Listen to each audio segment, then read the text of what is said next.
Life is a journey, as the saying goes. Oo nga naman, habang tayo'y nandito sa mundong ibabaw, walang katapusan ang ating paglalakbay. Maganda rin palang magkaroon ng me time. Kaya halik kayo dito guys, maupo tayo at magmuni-muni.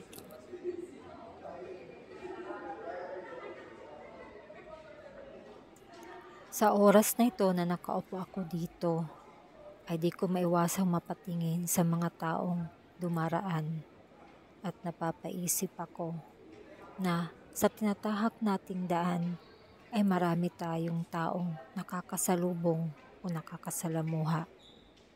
May darating, may aalis, at unti-unti may mawawala at may maiiwan. Yung maiiwan ay yung tinatawag nating gem o hiyas sa ating buhay. Merong ding bibigo sa atin o ika nga sa English, those who will disappoint us.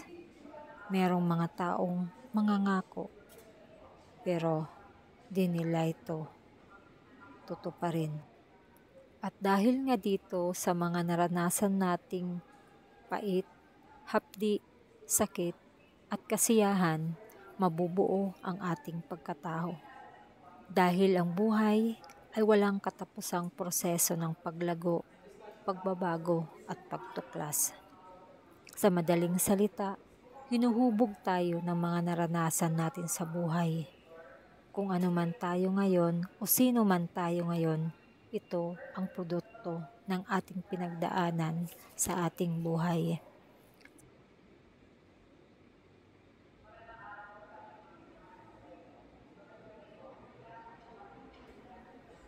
Ayan tuloy kung ano-ano nang naisip ko.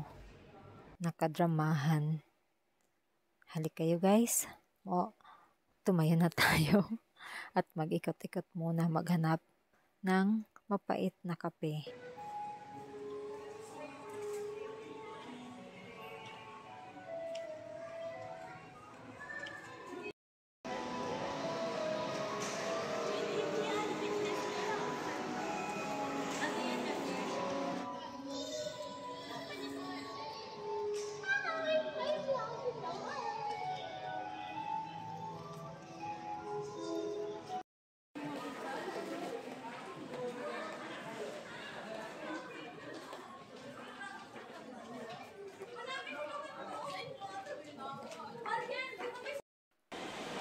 Ayun, mukhang nakita ko na ang aking hinahanap.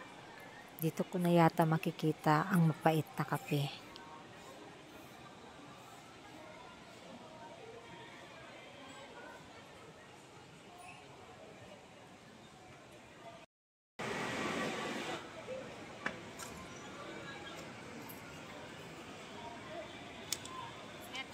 Bali, 380.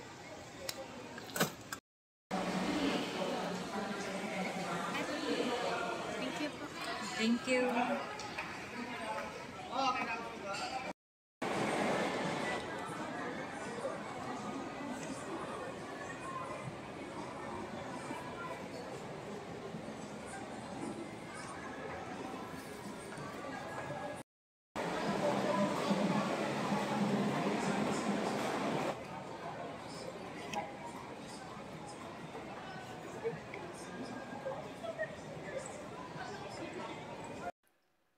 Ang pait nga ng kape guys, tamang-tama lang sa nararamdaman kong emosyon.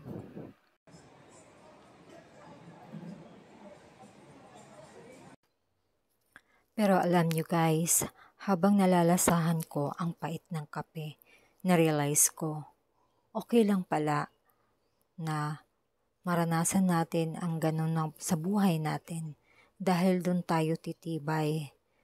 Ang importante, tama ang ginagawa natin at wala tayong inaapakang tao.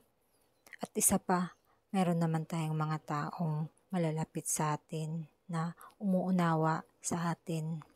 Ganun na lang gawin natin guys, magpasalamat tayo kung anong meron tayo sa buhay.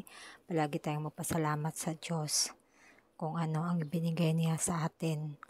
at linangin natin ito ng tama at naaayon. Thank you so much for watching guys, at maraming salamat din sa pagsama sa aking me time at sa kadramahan ko sa buhay.